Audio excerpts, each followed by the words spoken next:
हमने ये podcast series start की ताकि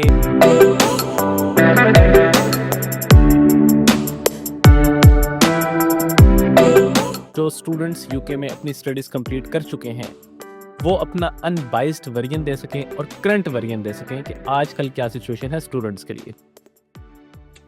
बिस्मिल्लाहिर्रहमानिर्रहीम। हमने ये पॉडकास्ट सीरीज स्टार्ट की ताकि जो स्टूडेंट्स यूके में अपनी स्टडीज कंप्लीट कर चुके हैं वो अपना अनबाइस्ड वर्जन दे सकें और करंट वर्जन दे सकें कि आजकल क्या सिचुएशन है स्टूडेंट्स के लिए। तो इसी सीरीज़ के अंदर हमारा एक और आज हमारे साथ मेहमान मौजूद हैं, इब्राहिम साहब, जो कि अल्स्टर यूनिवर्सिटी बर्मिंघम से ग्रेजुएट हैं। तो इनके साथ गुफ्तगू का सिलसिला शुरू करते हैं। सबसे पहले मैं आपसे ये जानना चाहूँगा कि आप पाकिस्तान में कहाँ से ताल्लुक़ रखते थे? कौन-सी यूनिवर्सिटी से पढ़ा और यूके कब गए और कौन-सी यूनिवर्सिटी में गए? बिस्मिल्लाहिर्रहमानिर्रहीम। सबसे पहले तो बहुत शुक्रिया मुझे यहाँ पे बुलाने के लिए। और बाकी अपना तारुफ़ मैं करवा दूँ तो मोहम्मद इब्राहिम मुनव्वर नाम है मेरा। सरगोदा से रिहायशी ताल्लुक़ है। और यहाँ पाकिस्तान में मैंने इंटरनेशनल इस्लामिक यूनिवर्सिटी इस्लामाबाद से बैचलर्स किया। और उसके बाद मास्टर्स के लिए मैं यूके गया, दुनिया कंसल्टेंट्स के थ्रू ही गया। और वहाँ पे अल्स्टर यूनिवर्सिटी बर्मिंघम से मैंने मास्टर्स किया है। और आजकल छुट्टियों में मैं वापस पाकिस्तान आया हूँ। चलें, ज़बरदस्त हो गया। आपका जब भी इंस्टाग्राम खोलें तो आप किसी नए मुल्क के अंदर होते हैं। तो हुँ, इसके पीछे क्या चीज़ है कि हर महीने के बाद किसी एक हुँ, नए मुल्क का वीज़ा और किसी एक नए मुल्क के अंदर आप जो है वो सफ़र कर रहे होते हैं। हुँ। क्या इतना ही आसान है यहाँ-वहाँ से इस तरह घूमना-फिरना, या फिर आपने ये किया है और बाकी नहीं कर सकते? नहीं, कोई मुश्किल नहीं है वहाँ पे जाके घूमना-फिरना, आपके लिए काफ़ी सारी चीज़ें आसान हो जाती हैं। और मेरा पर्सनली ये है कि मुझे ट्रैवलिंग का अच्छा खासा शौक है। मैं पाकिस्तान में था तो मैंने ऑलमोस्ट सारा पाकिस्तान भी कवर किया हुआ था, गवादर से लेके कश्मीर तक, तो खुंजराब बॉर्डर तक। तो ऑलमोस्ट सारा पाकिस्तान भी घूमा फिरा हुआ था। जब यूके गया तो ज़ाहिर-सी बात है, इंटरनेशनल ट्रैवल करना हर बंदे का दिल करता है कि मैं जाके बाकी मुल्कों को भी एक्सप्लोर करूँ। यूके जाने के बाद आपके पास काफ़ी सारी नई अपॉर्च्युनिटीज़ निकल आती हैं। आपके पास जो यूके का बीआरपी कार्ड मौजूद होता है, उसकी वो अच्छा खासा पावरफुल होता है। उसकी वजह से आप काफ़ी सारे मुल्कों में भी जा सकते हैं। कुछ मुल्क आपके लिए वीज़ा फ्री होते हैं, कुछ के लिए आपको ई-वीज़ा मिल जाता है। और बाकी जो शेंजन कंट्रीज़ हैं, उनके लिए आप शेंजन वीज़ा अप्लाई करते हैं, तो वो भी ईज़िली आपको मिल जाता है शेंजन वीज़ा भी। थोड़ा-सा इसके मुतालिक बताएँ कि शेंजन वीज़ा कैसे अप्लाई करना होता है? शेंजन वीज़ा अप्लाई करने का प्रोसेस क्या है और कितनी जल्दी आप शेंजन वीज़ा अप्लाई कर सकते हैं? अ, शेंजन वीज़ा अप्लाई तो मैंने कुछ लोग देखे हैं जाके 2-2 महीने बाद भी उन्होंने अप्लाई किया है और उनको मिल गया शेंजन वीज़ा। लेकिन मैं पर्सनली ये प्रेफ़र करता हूँ कि आप जाएँ, आप एक दफ़ा यूके गए हैं तो यूके आप सेटल हो जाएँ एक हुँ। दफ़ा 4 महीने, 5 महीने, 6 महीने, और उसके बाद आप शेंजन वीज़ा अप्लाई करें। शेंजन वीज़ा अप्लाई करना कोई इतना टेक्निकल और मुश्किल काम नहीं है। जैसे पाकिस्तान से आप जब यूके का वीज़ा अप्लाई करते हैं तो आप वीएफएस के थ्रू करते हैं। इसी तरह शेंजन के लिए भी आपको अपॉइंटमेंट्स लेनी पड़ती हैं, आपने किस मुल्क में जाना है, आपने फ्रांस जाना है, जर्मनी जाना है, इटली जाना है, स्पेन जाना है, तो वहाँ पे वीएफएस भी मौजूद है और एक और इदारा है टीएलएस के नाम से। कुछ कंट्रीज़ हैं वो टीएलएस के ऊपर हैं, कुछ कंट्रीज़ हैं वो वीएफएस के ऊपर हैं। आपने फॉर एग्ज़ाम्पल इटली जाना है या आपने नीदरलैंड जाना है, तो आप उस मुल्क की अपॉइंटमेंट बुक करें, अपनी जो डॉक्यूमेंटेशन है, डॉक्यूमेंटेशन पूरी करें। ड्यूरिंग स्टडी जब आप स्टडी वीज़ा पे होते हैं, उस टाइम वीज़ा मिलना ज़रा आसान होता है। ठीक है। तो आप उसके लिए 4-5 चीज़ें रिक्वायर्ड होती हैं, जैसे आपने होटल बुकिंग दिखानी होती है, आपकी जो फ्लाइट टिकट्स हैं वो दिखानी हैं, ट्रैवल इंश्योरेंस दिखानी है, आपने फंड्स दिखाने हैं अपने अकाउंट के अंदर, 3 एक माह की बैंक स्टेटमेंट रिक्वायर्ड होती है। तो आपने ये कुछ चीज़ें शो करवानी है, एप्लीकेशन फॉर्म फिल करना है और आप अपॉइंटमेंट वाले दिन चले जाएँ। 95% या 100 भी आप कह सकते हैं, लेकिन मैं बिल्कुल नहीं कहूँगा, कुछ लोगों के रिजेक्ट भी होते हैं वीज़ाज़, हुँ, हुँ। लेकिन 95 टू 96% लोगों के वीज़ाज़ ईज़िली लग जाते हैं। अच्छा, इसमें आपने बैंक स्टेटमेंट का ज़िक्र किया है। हुँ। कितनी बैंक स्टेटमेंट होनी चाहिए? उसमें फंड्स कितने मौजूद होने चाहिए? फंड्स जो उनकी रिक्वायरमेंट होती है वो तो मेरा ख़्याल है कि 60 या 70 यूरो पर डे के हिसाब से होती है। अगर आप 6 दिन का ट्रैवल प्लान है आपका, तो वो 50-60 यूरो जितनी भी रिक्वायरमेंट है उसको आप 6 से मल्टीप्लाई कर लें जितने दिन का आपका। लेकिन आप ज़रा ज़्यादा रख लें, 1000 पाउंड, 1500, 2000 पाउंड रख लें। देखिए, हज़ार पाउंड आपके अकाउंट में हो तो इज़िली आपका शेंजन वीज़ा। हाँ, हाँ, मेरा अपना एक वीज़ा लगा था, 1200 पाउंड था मेरे अकाउंट सही में। है, ठीक है। तो कितने कंट्रीज़ वैसे आपने विज़िट कर ली हैं? मैंने अब ऐसे याद तो नहीं है, लेकिन ऑलमोस्ट शेंजन सारा कवर कर लिया है, टर्की वगैरह हो गया है। तो अब अगली दफ़ा दोबारा जाऊँगा तो फिर देखेंगे और कौन-कौन सा मुल्क रह गया। शेंजन के अलावा भी किसी कंट्री का वीज़ा आपने वहाँ से अप्लाई किया? हाँ जी, 2 मुल्कों का मैंने लिया, एक टर्की का वीज़ा लिया मैंने और एक मोरक्को का वीज़ा लिया मैंने। अच्छा, और ये जो बिग 4 हैं, कनाडा, ऑस्ट्रेलिया, यूएसए। हाँ, इसमें कनाडा का वीज़ा मेरे पास मौजूद है। कनाडा का ये प्लस पॉइंट है कि कनाडा आपको वीज़ा 10 साल का देता है। ठीक है। तो जि नॉर्मली होता ये है कि आपकी जितनी पासपोर्ट वैलिडिटी रहती होती है, आपको उतना वीज़ा मिल जाता है। मेरी तकरीबन 8 साल की रहती थी वैलिडिटी, तो मुझे 8 साल का कनाडा का वीज़ा मेरे पास मौजूद है। तो कनाडा का वीज़ा लेना भी उतना ही आसान है जितना शेंजन का लेना आसान है? अ, उतना आसान नहीं है, लेकिन मिल जाता है आपको, आपकी डॉक्यूमेंटेशन वगैरह पूरी हो, मुकम्मल हो। और लेकिन कनाडा के वीज़ा पे ये है कि टाइम लगता है। ठीक है। अ, उसके लिए टाइम कम करवाने के लिए 2 तरीके होते हैं, या आपके पास यूएस का वीज़ा मौजूद हो, या आपके पास वहाँ से इन्विटेशन लेटर आया हो, किसी ने आपको इनवाइट किया हो कनाडा से। तो फिर आपका थोड़ा-सा यूएस का वीज़ा आपके पास मौजूद हो, फिर तो टाइम काफ़ी, फिर मेरा 15 से 20 दिन में आपका वीज़ा आ जाता है कनाडा का। और अगर आपके पास वहाँ से इन्विटेशन आई हो, फिर टाइम थोड़ा कम हो जाता है, हो सकता है 2 महीने में आ जाए, 3 महीने में आ जाए। मेरा जो कनाडा का वीज़ा लगा था, मेरे पास इन्विटेशन वगैरह कुछ मौजूद नहीं थी, और मैंने जब मैं स्टडी वीज़ा पे मौजूद था, मैंने तब अप्लाई किया था कनाडा का वीज़ा। और जब मेरा वीज़ा आया था, उस टाइम मैं पीएसडब्ल्यू पर था। तो क्या मेरा वीज़ा तकरीबन 8 से 9 महीने बाद आया था। अच्छा, ठीक है। यानी कि कनाडा का वीज़ा अगर आपने अप्लाई करना है तो इट मीन्स कि आपके पास एम्पल टाइम होना चाहिए और ये सोच के अप्लाई करें कि भाई थोड़ा टाइम लग जाएगा। हाँ, बल्कि सोच के नहीं, मेरा तो ख़्याल है लाज़मी अप्लाई करना चाहिए, ठीक है। क्योंकि ऐसा नहीं है कि आपने यूके से अगर कनाडा वीज़ा अप्लाई कर दिया और यूके में आपके वीज़ा ख़त्म हो गया, आप पाकिस्तान आ गए हैं, तो आपको वीज़ा अब नहीं मिलेगा।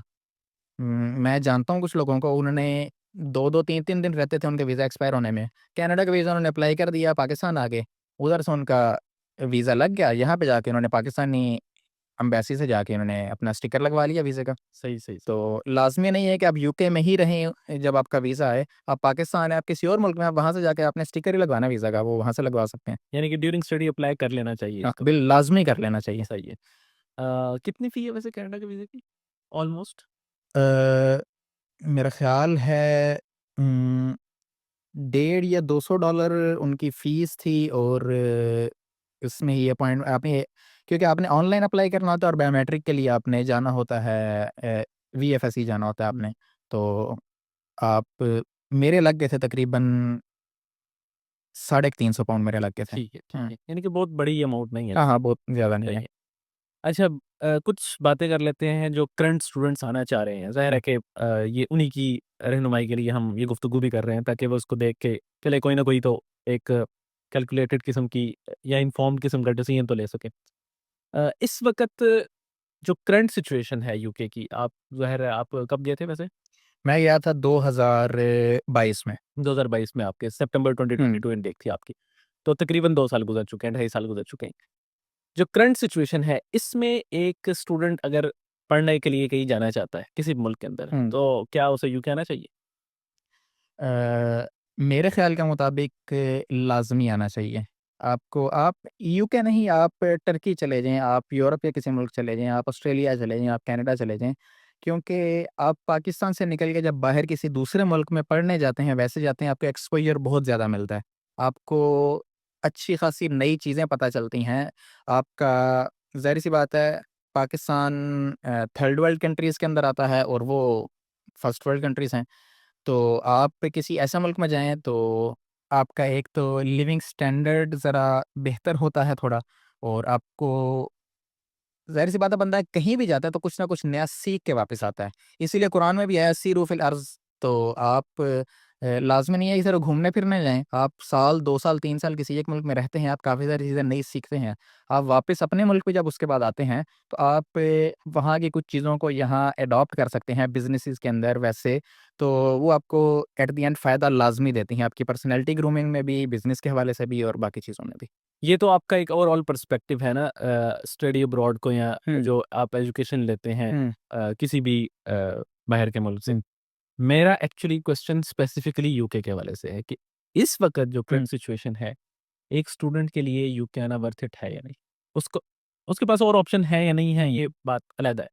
अगर उसके पास ऑप्शन यूके का है, तो फिर वो यूके सेलेक्ट करे या ना करे?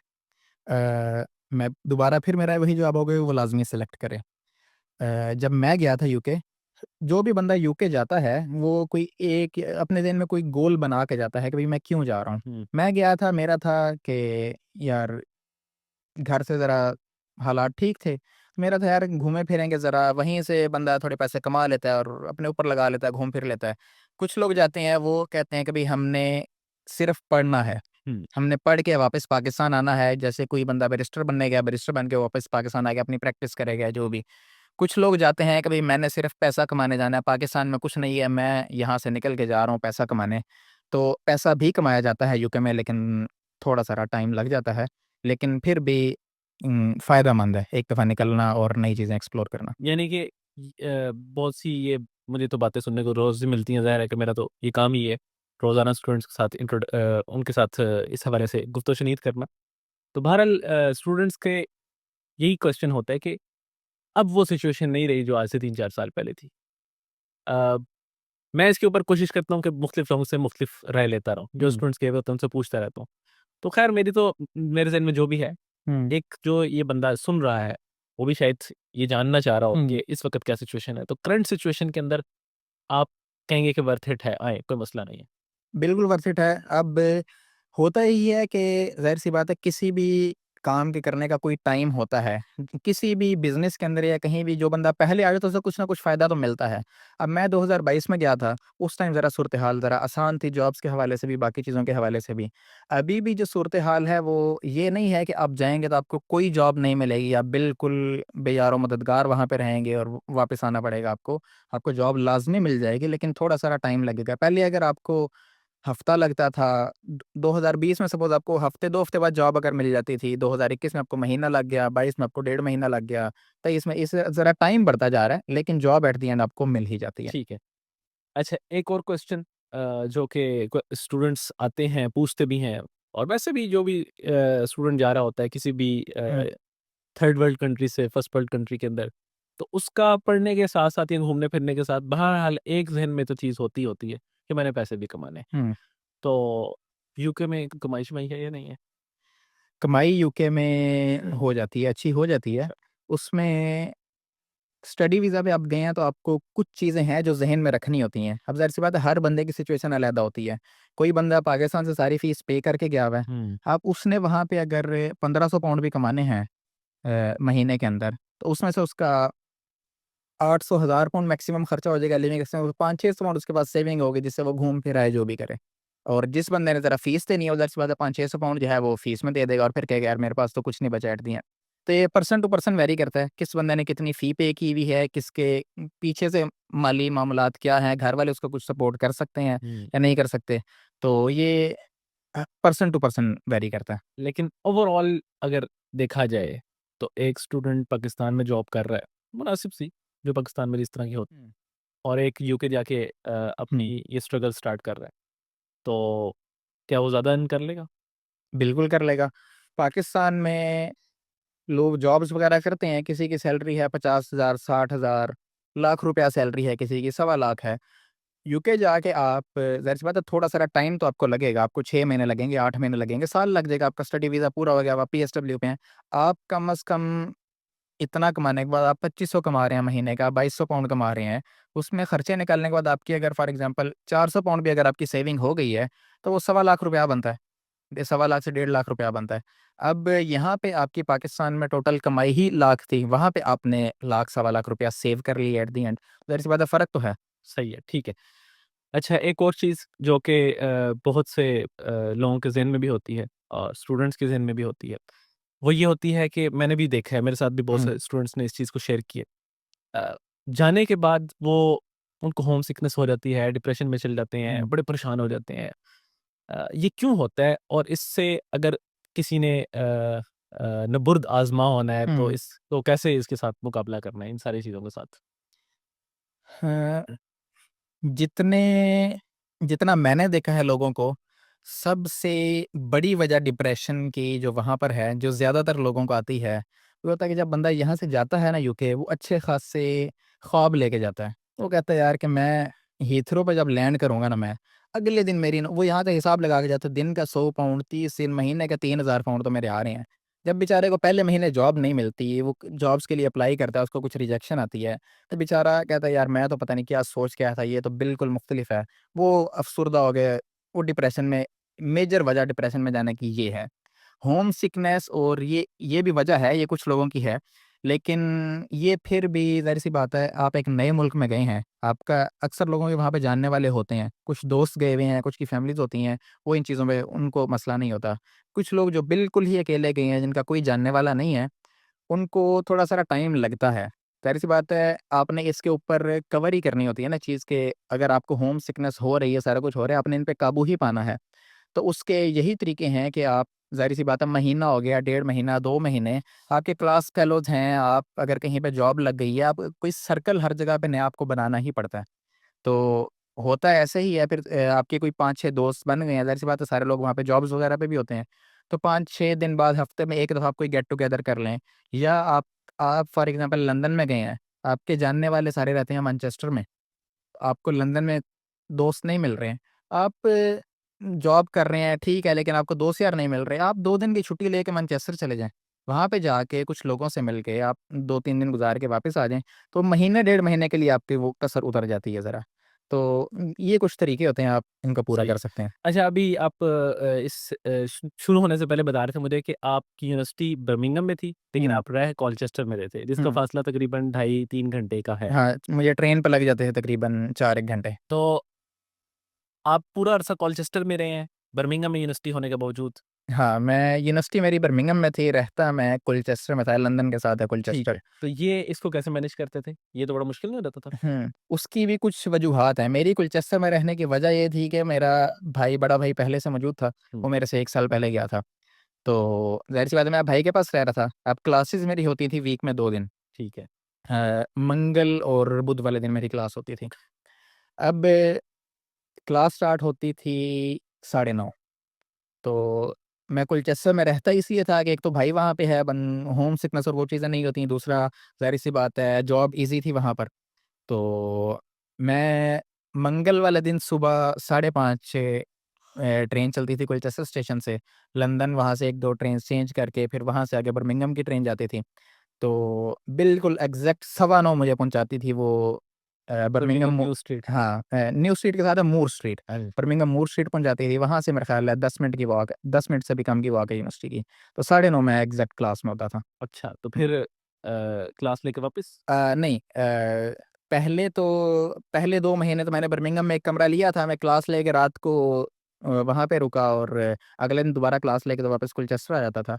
लेकिन फिर ज़ाहिर-सी बात है, मेरे दोस्त बन गए, क्लास फेलोज़ वगैरह हैं, तो मैं जाता था, मंगल को सुबह जाता था, क्लास ली और रात को दोस्त की तरफ रुका, और बुध को क्लास लेके तो शाम को वापस कोलचेस्टर। तो इसका एक्सपेंस तो आता ही होगा ना?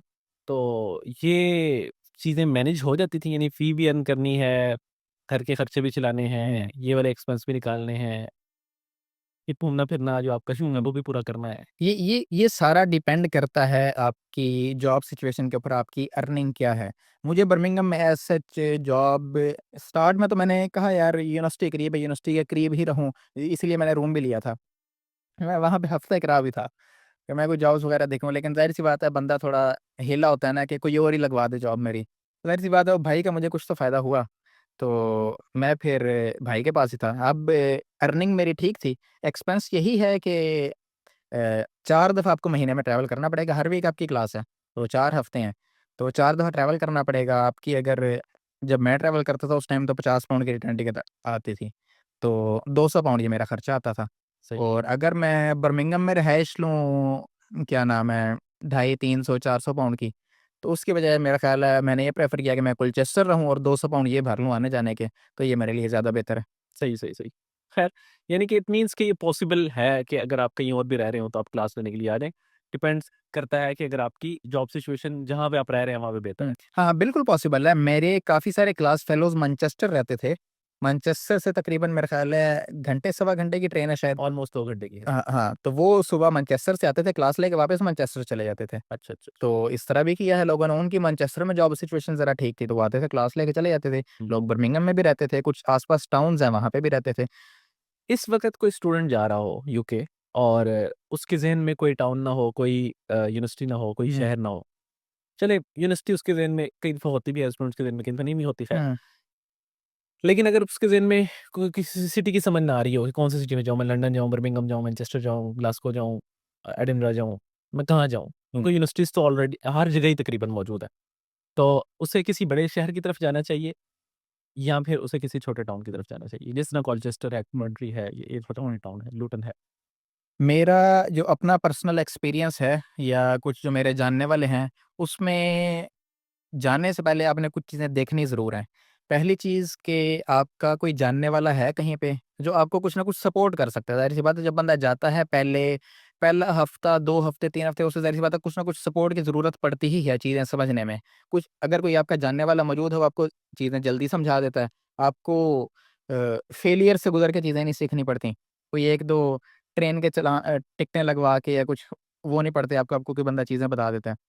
तो या अगर तो आपका जानने वाला मौजूद है कहीं पे लंदन, मैनचेस्टर तो और वो आपको सपोर्ट भी कर सकता है, तो ठीक है आप उसके पास जा सकते हैं। ठीक है। अगर नहीं है तो फिर मैं पर्सनली प्रेफ़र ये करता हूँ कि आप छोटे टाउन्स में जो यूनिवर्सिटीज़ हैं, वहाँ पे जॉब अपॉर्च्युनिटीज़ फिर भी जो ड्यूरिंग स्टडीज़ बंदा जॉब्स करता है और जॉब जो है, वो फिर भी लंदन, मैनचेस्टर से कुछ ना कुछ बेहतर है फ़िलहाल। अच्छा, अच्छा। लंदन में अगर आपको लंदन में भी लंदन, मैनचेस्टर में भी जॉब्स ठीक हैं, लेकिन ज़ाहिर-सी बात है लंदन में एक्सपेंस भी उतना ही ज़्यादा होता है। ट्रैवलिंग एक्सपेंस आपका ट्रेन्स का अच्छा खासा ज़्यादा है। तो अगर आप लंदन में 1500-2000 पाउंड भी कमा रहे हैं, तो आपका 1000-1200 लग जाता होगा। ठीक, आप किसी टाउन में अगर 1500 कमा रहे हो, तो शायद आपका 600-700 लगे। सही, सही। तो ये फ़र्क आ जाता है। यानी कि एक नया स्टूडेंट अगर हो और उसको कोई समझ ना आ रही हो, हुँ। तो छोटा टाउन सेलेक्ट कर ले, वो ज़्यादा बेहतर रहेगा आपके नज़दीक। हाँ, मेरे ख़्याल के मुताबिक ज़ाहिर-सी बात है लोग इससे इख्तिलाफ़ भी कर सकते हैं, लेकिन मेरा जो अपना एक्सपीरियंस है उसके मुताबिक छोटा टाउन ज़रा ज़्यादा बेहतर रहता है। सही। अच्छा लाइफ़ जो होती है मतलब बहुत से स्टूडेंट्स तो इस वज़ह से भी बड़े श सिटी को सेलेक्ट करते हैं कि यार वहाँ की जो लाइफ़ है बड़ी ज़बरदस्त है, हुँ, बड़ी फुल ऑफ एनर्जी है, घूमने-फिरने के जगह ज़्यादा हैं वगैरह-वगैरह, एक्सप्लोरेशन ज़्यादा हुँ। की जा सकती है। तो ये छोटे टाउन में भी फिर इस तरह कोई चीज़ है या नहीं है? छोटे टाउन में फिर ये होता है कोई भी छोटा टाउन किसी बड़े शहर के नज़दीक ही होता। अब जैसे मैं कोलचेस्टर में रहता हूँ, वो लंदन के नज़दीक है। लंदन अच्छा खासा बड़ा है, लंदन की दूसरी साइड जैसे रीडिंग है, इस तरह के कुछ दूसरी साइड पे भी टाउन होंगे या बर्मिंघम के साथ है, कोवेंट्री है और मैनचेस्टर का मुझे नहीं पता उसके साथ भी कुछ टाउन्स वगैरह होंगे, मुझे उनके नाम नहीं आते। तो अब जैसे हम कोलचेस्टर रहते हैं, हमारा जब दिल करता है कि दोस्तों का या अपना भी कि यार कहीं घूम फिर आएँ ज़रा या कोई अपनी ज़रा देसी कम्युनिटी देखें, देसी खाने खाएँ, तो इलफर्ड हम चले जाते हैं, लंदन में एक जगह है। टोटल हमें ट्रेन पे 50 मिनट से घंटा लगता है, अपनी गाड़ी पे भी ऑलमोस्ट घंटा लगता है। तो हम वहाँ जाके खाना-छाना खाते हैं, गपशप कराते हैं, तो वो महीने की कसर ऑलमोस्ट पूरी हो जाती है। हाँ, बिल्कुल ठीक है। चलें आखिरी क्वेश्चन और उसके बाद फिर इजाज़त चाहेंगे। वो ये कि स्टूडेंट्स के ज़हन में एक क्वेश्चन और भी होता है और वो ज़ाहिर है कि वो हर जानने जाने वाले के जो भी एस्पायरेंट होगा जाने के लिए उसके ज़हन में होगा। वो ये कि अगर वो फ़र्ज़ करें मास्टर्स पे जा रहा है तो 1 साल का मास्टर्स या 1.5 साल का मास्टर्स, हुँ, 2 साल का पीएसडब्ल्यू, व्हाट नेक्स्ट? ये क्वेश्चन मेरे से तो हर बंदा ही ऑलमोस्ट पूछ रहा हो। तो ये ज़ाहिर है कि आपके ज़हन में भी होगा एज़ अ स्टूडेंट और अगर अगर आप भी पीएसडब्ल्यू के ऊपर हैं तो आपके ज़हन में भी ये क्वेश्चन चल रहा होगा। हुँ। तो व्हाट नेक्स्ट? इसके बाद अगर वहाँ पे पक्के होना है तो उसका क्या तरीक़ाकार है? इसमें पाकिस्तान से तो सिर्फ़ वो बंदा ही ये सोच के जा सकता है जिसकी काफ़ी सारी फैमिली वहाँ पर मौजूद हो और उसे रिश्ता मिलने का चांस हो। अच्छा सही है। या फिर उसके कोई चाचू-मामू का कोई स्टोर हो और वो उसे वीज़ा दे सकते हों बगैर कुछ कहे। तो पाकिस्तान से तो वही बंदा सोच के जा सकता है। उसके अलावा जो है, जो भी बंदा जाएगा, ज़ाहिर-सी बात है यहाँ पे आप 3-4 साल पहले की प्लानिंग करके नहीं जा सकते। आप जाएँगे, आप क्योंकि आप पाकिस्तान में रहे हैं, आपको यूके का भी इतना आइडिया नहीं है। हाँ, बिल्कुल। आप हो जाएँगे सकता है आप पहले हफ़्ते ही वापस आ हाँ, जाएँ। आप जाएँगे 1.5 साल का आपके पास स्टडी वीज़ा है, उसके बाद 2 साल का आपके पास पीएसडब्ल्यू है। 6 महीने पहले स 6-8 महीने में ही आपको अच्छी खासी चीज़ों का स्टडी वीज़े के दौरान ही आपको पता चल जाएगा यार कौन-कौन से ऑप्शन हो सकते हैं। किन लोगों को मैं परस्यू कर सकता हूँ, कोई मेरा सर्कल बन रहा है जानने वाले या जहाँ पे मैं जॉब कर रहा हूँ, वहाँ पे कुछ लोग मुझे मिल रहे हैं। तो आपका ज़ाहिर-सी बात है, जैसे-जैसे आप टाइम गुज़ारते जाएँगे यूके में, आपके लिए अपॉर्च्युनिटीज़ खुद ही ओपन होती जाएँगी। आपका कह लिए 1.5 साल का आपने स्टडी वीज़ा मुकम्मल कर लिया, उसके बाद अब आप पीएसडब्ल्यू पे आ गए हैं। 2 साल भी थोड़ा टाइम नहीं है पीएसडब्ल्यू पे। सही है, बिल्कुल। आपको हर चीज़ की आज़ादी है पीएसडब्ल्यू पे। आप स पब्लिक फंड्स लेने के अलावा आप हर काम कर सकते हैं, आप बिज़नेस कर सकते हैं, जो मर्ज़ी करें। तो मेरे काफ़ी सारे जानने वाले ऐसे भी हैं कि वो जॉब कर रहे थे किसी जगह पे, एक ही जगह पे वो जॉब कर रहे हैं, ड्यूरिंग स्टडीज़ उन्होंने कोई और जॉब की, पीएसडब्ल्यू स्टार्ट होने वाला, उन्होंने नई जगह पे जॉब ले ली। जॉब लाज़मी नहीं कि फ़ील्ड रिलेटेड, ऐसे ही कह लें जी, किसी होटल में जॉब कर रहे थे या किसी रेस्टोरेंट में जॉब कर रहे थे। तो वहाँ पे उनकी ज़ाहिर-सी बात है, वो एक लड़का अगर फॉर एग्ज़ाम्पल किसी रेस्टोरेंट में गया है काम करने, वहाँ पे वो कोई और जॉब कर रहा है। 6 महीने मैक्सिमम 6 महीने बाद ज़ाहिर-सी बात है कोई शेफ़ हो जाएगा, या शेफ़ तो चलें स्किल वाला काम है, या कोई और मैनेजमेंट की किसी पोज़ीशन पे आ जाता है, या साल बाद, या उसके कम से कम ओनर से थोड़े रिलेशन बन जाएँगे। डेढ़ साल बाद वो उसी ओनर को कहते हैं, यार मुझे काइंडली वीज़ा तो स्पॉन्सर कर दें। हाँ, तो ओनर पहले हो सकता है ना करे, फिर के यार लड़का ठीक है, मेरे साथ नर्सेज़ है, वो आपको स्पॉन्सर भी कर सकता है। ऐसे केसेज़ मौजूद भी हैं। तो पक्के होने के तो आपके पास यही 2 तरीके हैं। तीसरा तरीका असाइलम वाला आता है, वो आपने करना है तो कर सकते हैं, लेकिन अ, हम तो इस प्लेटफ़ॉर्म के ऊपर उसको एंडोर्स नहीं हाँ, ऐसे ही है। तो आप वर्क वीज़ा लें, वर्क वीज़ा आपको स्पॉन्सर हो, या आप शादी कर लें। तो यही 2 तरीके हैं। शादी वाला भी है कि आपके रिश्तेदार मौजूद हैं या कोई है आपकी हो सकती है तो ठीक है, वरना वर्क वीज़ा जो है आपको फ़ील्ड रिलेटेड जॉब अगर मिल जाती है तो वेल एंड गुड, नहीं मिलती तो फिर भी आप जिस जगह जॉब कर रहे हैं, अपने रेफ़रेंस लिंक बनाने के बाद आप अगर आप अच्छे एम्प्लॉयी हैं, आप कम से कम इतना तो कन्विंस कर ही सकते हैं अपने बॉस को कि आपको वीज़ा दे दें। चलें जी, thank you so much for your time and thank you so much for listening. इंशाल्लाह किसी नए मेहमान के साथ इसी सीरीज़ के अंदर दोबारा मिलेंगे, तब तक के लिए अल्लाह हाफ़िज़। Thank you.